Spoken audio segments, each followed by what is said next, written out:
నమస్తే, this is సౌజన్య. మనతో పాటు సీనియర్ జర్నలిస్ట్ నమ్మ బాలాజీ గారు ఉన్నారు. వారితో మాట్లాడు. నమస్తే సార్. నమస్తే సార్, 3000 మంది ప్రెగ్నెంట్ లేడీస్ మాయము, ఇది ఇన్సిడెంట్ కర్ణాటకలో ఉన్నా సార్ అన్నారు. సో అంటే అది వినంగానే ఒక ఏదో సినిమాటిక్ గా అనిపించింది. సో రియల్ లోకి వస్తే అసలు ఎట్లా మాయమయ్యారు ఏంటి అనేది డీటెయిల్స్. ఇప్పుడు ఈ వార్త దేశవ్యాప్తంగా వైరల్ అవుతుంది. కర్ణాటకలో యాదగిరి జిల్లాలో 3000 మంది గర్భిణీ స్త్రీలు మాయం. వీళ్ళు ఏమయ్యారు, వాళ్ళు పిల్లల్ని కన్నారా, ఆ పిల్లలు ఏమయ్యారు అనేది ఇప్పుడు దొరకట్లేదు. దీని మీద ఇప్పుడు స్టేట్ కమిషన్ వేసింది. అక్కడ దినేష్ గుండూరావు అనే హెల్త్ మినిస్టర్ ఆయన ఆధ్వర్యంలో ఇప్పుడు కమిషన్ వేసి దీని మీద ఇంటింటికి వెళ్ళి వాళ్ళు ఎక్కడ వెళ్ళారు ఏంటి అనేది చేస్తున్నారు. ఇది అంటే అర్థమైందంటే, ఇది మామూలుగా కర్ణాటకలో state maternal health tracking system అని ఒక సిస్టమ్ ఉంది. మనకు మామూలుగా నేషనల్ వైజ్ కూడా హెల్త్ మేనేజ్మెంట్ ఇన్ఫర్మేషన్ సిస్టమ్ ఉంది. ముఖ్యంగా ఇక్కడ ఏంటంటే తాయ్ కార్డ్ అని, తాయ్ అంటే తల్లి కన్నడలో, తాయ్ కార్డ్ అని ఒక ఉమెన్ మదర్ చైల్డ్ ప్రొటెక్షన్ కార్డుని ఇష్యూ చేస్తుంది అనమాట. దీంట్లో ఈ ప్రోగ్రామ్ లో రికార్డ్ చేసుకోవాలా, ప్రెగ్నెంట్ అయినాక ఇమీడియట్ గా ఆ ప్రోగ్రామ్ లో రికార్డ్ అవుతుంది. ఎవరి జిల్లాలో ఇది జరుగుతుంది అనమాట. ఇది రికార్డ్ అవ్వడం వల్ల ఏంటంటే 2 రకాలు ఉంటాయి. ఒకటి యాంటీ నాటల్ కేర్ అంటారు, అంటే బిడ్డ పుట్టక ముందు ప్రెగ్నెంట్ తల్లికి సంబంధించిన కేర్ అనేది ప్రభుత్వం తీసుకుంటుంది. అంటే ముఖ్యంగా ఐరన్ ఫోలిక్ యాసిడ్ టాబ్లెట్లు ఇవ్వడం కానీ, టీటీ ఇంజక్షన్లు వేయడం కానీ, ఇటువంటివి ప్రెగ్నెంట్ ఉమెన్ కావాల్సిన ప్రోటీన్ ఫుడ్ కానీ, అట్లా న్యూట్రిషన్ ఫుడ్ ఇవ్వడం కానీ, ఇవన్నీ ఈ సిస్టమ్ లో నమోదు చేసుకున్న వాళ్ళకి అందిస్తుంది. అలాగే పోస్ట్ నాటల్ కేర్ అంటారు, అంటే మనకి ఇప్పుడు వీళ్ళెవరు ఆశా వర్కర్స్ కానీ, ఏఎన్ఎం కానీ, అంగన్వాడీ కానీ, వీళ్ళు రెగ్యులర్ గా వెళ్ళి మదరు చైల్డ్ ఎలా ఉంది, 90 days వరకు చైల్డ్ కి కేర్ తీసుకోవడానికి, హెల్త్ కి సంబంధించి ఏమైనా ఇష్యూస్ వస్తే టేకప్ చేయడానికి, ఇవన్నీ కోసం తల్లులు అంటే గర్భిణీ స్త్రీలు, తర్వాత తల్లులు, పుట్టిన బిడ్డల తల్లులు, వీళ్ళకి సంబంధించి డేటా అంతా వీళ్ళ కంట్రోల్లో ఉంటుంది.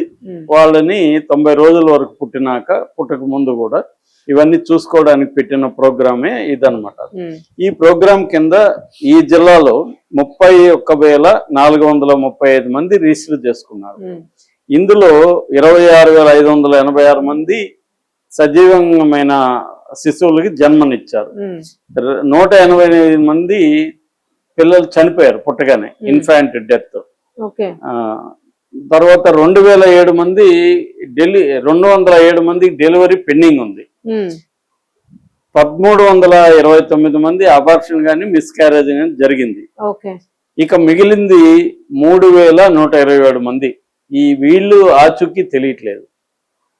వాళ్ళు మదర్స్ ఏమయ్యారు, బేబీస్ పుట్టారా, లేకపోతే అబార్షన్లు ఏమన్నా ఇల్లీగల్ గా చేసుకున్నారా, వాళ్ళు ఏమయ్యారు అనేది తెలియట్లేదు. సో ఇది ఇక్కడ 2 రకాల ప్రాబ్లమ్స్. ఒకటి వాళ్ళు అబార్షన్ చేసుకుండొచ్చు. 2 పుట్టగానే ఫొయిటిసైడ్ అంటారు, ఇన్ఫాంటిస్, అదే అంటే పుట్టక ముందే గర్భస్థ దాని ఏమంటారు, పిండ హత్య, భ్రూణ హత్య అది చేస్తారు.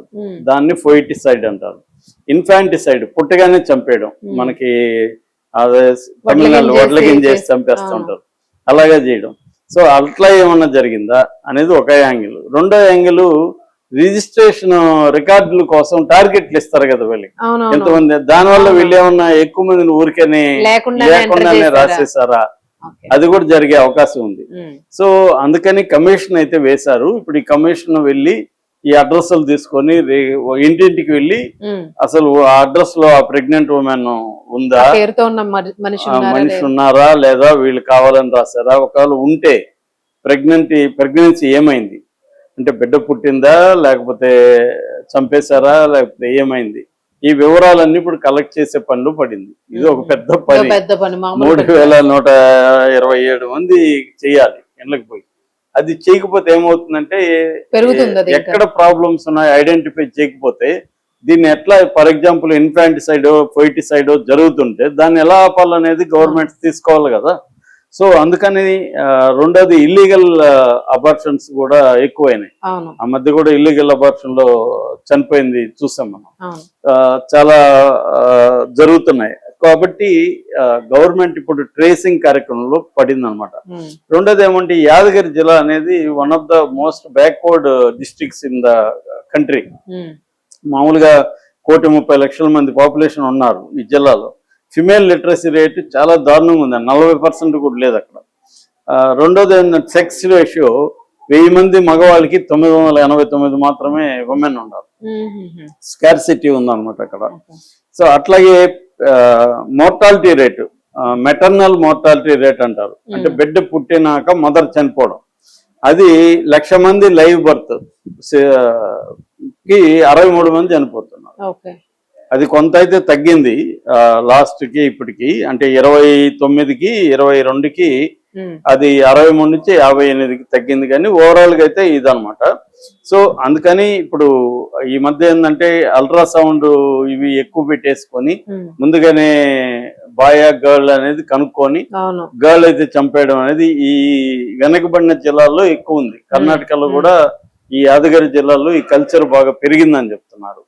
ఇక ఫేక్ రిజిస్ట్రేషన్ కానీ లేకపోతే మైగ్రేషన్ కూడా ఒక కారణంగా అంటున్నారు. అంటే వీళ్ళు రిజిస్టర్ అయినప్పుడు అక్కడే ఉంటారు, మైగ్రేట్ అయిపోయి ఇంకెక్కడికో ఆంధ్ర పనులకి వాళ్ళు హస్బెండ్స్ పోతే వీళ్ళు కూడా వెళ్ళిపోవడం, చిన్నపిల్లలు ఇంకొక 2 పిల్లలు తీసుకొని వెళ్ళిపోవడం, అలాంటిది ఏమన్నా జరిగిందా అనేది ఇది ఉంది. ఇది వెరీ ఇంపార్టెంట్ అన్నమాట. ఎందుకంటే మనకి ప్రపంచంలోనే మాల్ న్యూట్రిషన్ ఎక్కువగా ఉన్న దేశాలు ఆఫ్రికా దేశాల తర్వాత ఇండియాలో మాల్ న్యూట్రిషన్ అనేది బాగా ఇది ఉంది. అందుకని ఈ ప్రోగ్రాములు పెట్టి ట్రాకింగ్ సిస్టమ్ పెట్టి చేస్తుంది ప్రభుత్వం. బట్ ఇప్పుడు దీన్ని అడ్రస్ చేయకపోతే ఏమవుతుందంటే మిగతా జిల్లాల్లో పరిస్థితి ఏంటో, అందుకని ఇప్పుడు కర్ణాటక ప్రభుత్వం దీని మీద సీరియస్ గా పెట్టింది. అయితే ఇది అంటే మొన్న చూస్తే 652 అబార్షన్లు, ఇల్లీగల్ అబార్షన్లు కూడా.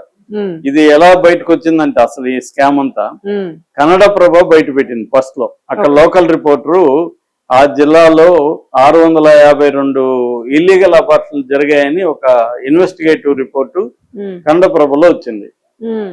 వచ్చేసరికి అది మెల్లగా ఫ్లేర్ అప్ అయింది. ఇంతమంది ఒక జిల్లాలో ఇల్లీగల్ అబార్షన్ ఉన్నాయా, అసలు వీళ్ళు రిజిస్ట్రేషన్ చేసుకున్నారా లేదా, ఇలాగ వెళ్ళినప్పుడు మొత్తం తీగలాగితే డొంక గదిలినట్టుగా 3,127 మంది అన్ట్రేసబుల్ గా ఉన్నారు. వాళ్ళు ఏమయ్యారో తెలీదు అనేది బయటకు వచ్చింది వాళ్ళు. సో దీని మీద అయితే కమిషన్ వేశారు. ఇప్పుడు ఆ కమిషన్ నుంచి ఏమొస్తుంది అనేది చూడాలి. Thank you sir.